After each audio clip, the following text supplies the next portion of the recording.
เจ้าทักทายสบายดีเนาะทุกคนกับบรรยากาศตอนแรงๆเนาะมื้อนี้เนาะมื้อนี้ก็ได้มีเวลาเนาะก็คือออกมาสวนเนาะมาหาเลาะแต่งกิ่งยางตัวที่เฮาแซมหั่นเนาะทุกคนเนาะก็ช่วงนี้ก็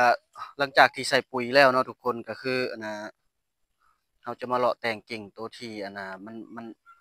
มันกำลังสัดหั่นเนาะพี่น้องเนาะนี่ก็จะมาเลาะเบิ่งเนาะทุกคนเนาะนี่ก็คือต้นนี้ว้าวยุงก็หลาย ง่ากิ่งที่มันบ่สวยบ่งามเนาะทุกคนเนาะก็คือเขาจะได้มาตัดออกคือเก่านี่ตัวนี้ลิออกเลยนี่เบิ่งใกล้ๆก็ได้เนาะแน่นนี่เห็นบอกเนาะมันใหญ่แล้วเขาลิมันก็จะแข็งเนาะพี่น้องเนาะในการลิฮะตัดออกเลยตัวนี้มันบ่ได้แบบนี้เนาะธรรมดาเขาจะเอาตัวเทิงนี่เนาะแบบนี้เนาะโอ้ยุงหลายเนาะพี่น้องครับโอ้เขาจะมาเลาะเบิ่งต้นน้อยนี่เนาะเฮามาแต่งต้นน้อยนี่มื้อนี้ฉีดหญ้าก็บ่ตายคักซับโอ้ยตัวฉีดบ่ทั่วบ่เป็นได้ไดเนาะพี่น้องนี่ต้นนี้เฮาก็เพราะว่ามันเฮาจะเอาต้นนี้เนาะมันเป็นง่าอยู่นี่เฮาก็จะบ่เอาเนาะหักออกเลยต้นนี้แต่งออกให้มันขึ้นไปต้นนี้ก็ดีมาเบิ่งต้นนั่นอีกเนาะนี่ก็คิดว่าจะมาเฮ็ดคลิปปลูกเนาะทุกคนเนาะก็ยุงหลายโพดมื้อนี้ก็มื้อหน้าก็จะมาเฮ็ดเนาะนี่เห็นบ่มันงามขนาดเลยมันกำลังแตกกิ่งยางตัวที่เฮาแซมปีกายนี่แต่มันเป็นลักษณะนี้เฮาจงได้อันนั้นเนาะพี่น้องเนาะยุงก็บักหลายป๊าดเฮาจงได้แต่งกิ่งมานำนี่เพราะว่ามันยังบ่ได้ระดับเนาะเฮาตัดออกเลยธรรมดาตัดตอนมันลิตอนมันอันนั้นพุดอ๋อให้มันขึ้นจักหน่อยแล้วเฮาจึงเอาง่ามันมาเบิ่งต้นน้อยนี่นำเนาะตัวนี้นี่เนาะทุกคนแค่นเฮาบ่แต่งเฮาบ่ปะเลยก็สิเห็นลำต้นของยางของเฮามันบ่งามเนาะก็คือเฮาได้เว้าไปหลายๆคลิปแล้วตัวนี้ก็ดีเนาะก็ครับไปศึกษาไปเบิ่งนำเฮาเฮ็ดเนาะทุกคนเนาะนี่แค่นเฮาปะไปเลยก็สิเห็นลำต้นยางของเฮามันบ่งามแล้วก็มันจะนานสัดนานใหญ่เนาะตัวนี้ก็คือมาเบิ่งต้นนี้นำอีกเนาะพี่น้องไก่ป่าก็เลยว่ายุ่งหลายได้ไล่ตลอดนี่เนาะพี่น้องนี่ได้ลิออกเบิดแหละตัวนี้เนาะเพราะว่ามันแตกออกอยู่เงาโพดนี่ลิออกเนาะลิออกเพื่อให้มันสัดเนาะถ้ามันได้ระดับเขาจึงมาเอาซอยเลือกเอายุ่งหลาย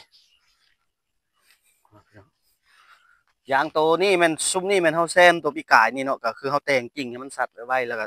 ในฤดูฝนนี่เขาจะได้เร่งปุ๋ยเนาะประมาณ2 อาทิตย์แล้วเขาจะใส่เท่านึงตัดออกเลยเราจะบ่ให้มันขึ้นมาเลยต้องได้แต่งกิ่งมันเนาะตัวนี้คือกันเนาะแคมป่าเนี่ยมันอยากขี้ร้ายนะเพราะมันอยากตายนี่สำหรับนี่แคนดีแท้เนาะทุกคนก็คือเอาเนี้ยมาอีกละแคนดีแท้มันให้มันป่งน้อยๆแล้วมันเฮามาลิฮักออกเลยนี่เนาะพี่น้องเขาจะฮักออกแบบนี้เอาเพื่อบ่ให้มันเป็นบาดแผลใหญ่ของลำต้นยางหั่นเนาะนี่อันนี้ก็เขาจะต้องได้ลิออกมันยังเพิ่นได้ระดับมันเนาะได้ระดับมันแล้วเขาจะคอยเอาไปนี่ก็คือต้นนี้เนาะพี่น้องเนาะหลายๆต้นเลยนี่ก็คือเขาบ่ได้ออกมาโดดกำลังดำหน้าเนี่ยเนาะช่วงนี้ก็เลยบ่ได้ขึ้นมาแต่งนี่ได้ไปแต่งออกช่วงนี้มันหักออกยุ่งหลายนี่เนาะทุกคนนี่แต่งออก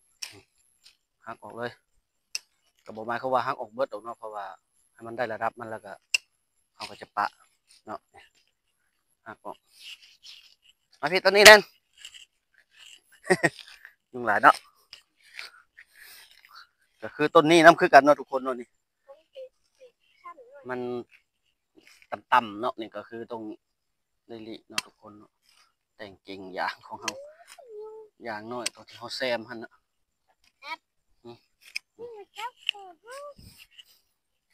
ไปบัดนี้อันนี้ก็คลิปนี้ก็บ่มีหยังเนาะก็คนก็คือมาออกมาเลาะแล้วก็มาตัดแต่งกิ่งอย่างน้อยหั่นเนาะนี่โอ้ต้น นี่ต้นนี้ก็ต้องได้แต่งเนาะทุกคนนี่เห็นบ่นี่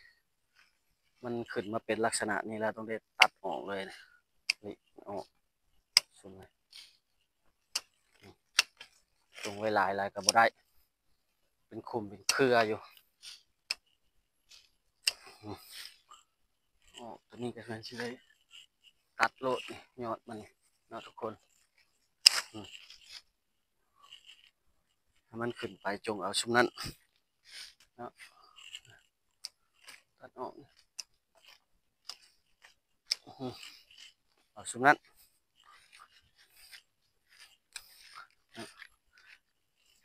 มาเบิ่งต้นนี้อีกเนาะทุกคนก็หลายตัวที่เขาแซมครับนี่หลายอันเลยนี่ต้นนี้ก็คือจะได้แต่งอีกเนาะในการแต่งกับเขามาจำเนาะหลายคลิปที่ข้าพเจ้าเห็นเนาะช่วงนี้กำลังรักษาอย่างน้อยตัวที่เขาแซมพันซะก่อนปีหน้านี่คิดว่าจะบ่ได้แซมแล้วเนาะสุดแล้วแซมแต่ปีนี้แล้วก็เบิดปีหน้าจะบ่ได้แซมให้มันขึ้นไปบัดนี้ให้มันขึ้นแล้วมันขึ้นไปจักหน่อยแล้วมันจะแตกกิ่งอีกเนาะทุกคนนี่ต้นนี้ก็คือตัวที่เขาซื้อมาเนาะเขาซื้อมาแล้วเขามาปลูกเนาะก็คือมื้ออื่นเนาะเขาจะมาเฮ็ดคลิปในการปลูกยางให้มันได้ผลดีได้ครับผลดีแล้วก็อ่ามันจะบ่ตายหลายบ่มีความเสี่ยงที่ว่าตายหลายเนาะทุกคนเนาะก็มื้ออื่นเขาจะมาเฮ็ดคลิปให้เบิ่งอีกตัวนี้ก็คือครั้งป้าเพิ่นได้เฮ็ดเพิ่นเอามาแซมก่อนเนาะตัวนี้ก็ที่เฮาซื้อมาแล้วเพิ่นเอามาแซมก่อนเพราะว่าเฮายังบ่มีเวลาออกมาเฮ็ดคลิปเนาะตัวนี้ก็ได้ลิเนาะพี่น้องเนาะนี่ลิออกเนาะลิออกบ่ต้องย่านมันตายดอกเนาะเพราะว่าซ้ำนี่ช่วงนี้ใบมันชุ่มชื้นแน่แล้วใบมันเขียวนี่เห็นบ่หลายๆอย่างเนาะทุกคนเนาะนี่เห็นบ่นี่คือคันเฮาจงไว้เลยมันก็นานขึ้นนานใหญ่นานได้อันนั้นมันนานสัตว์อีกเนาะคันเฮาจงเพราะมันจะไปเลี้ยงง่ามันนี่แหละเนาะอันนี้ก็คือมันจะสัตว์ขึ้นไวบัดนี้คันเฮาได้ตัดกิ่งมันเนาะก็เบิ่งเนาะก็คือเจ้าเนาะทุกคนเนาะก็คือมาเฮานี่ก็การนำเสนอคลิปมาแต่งอย่างตัวที่เฮาแซมปีกายนี่เนาะก็ถือว่าสิ้นสุดลงเนาะเจ้าถ้าหากว่าคลิปนี้มีประโยชน์ก็กดไลค์กดแชร์กดติดตามกดคอมเมนต์เนาะเพื่อเป็นกำลังใจให้ทางเฮาได้เฮ็ดคลิปใหม่ๆมานำเสนออีกได้เอาบทเรียนที่ว่าได้เฮ็ดผ่านมาได้มาแชร์ลงให้ทุกคนได้รับชมนำกันเนาะทุกคนเนาะเจ้ามาเฮานี่ก็ขอจบเนาะเจ้าสบายดี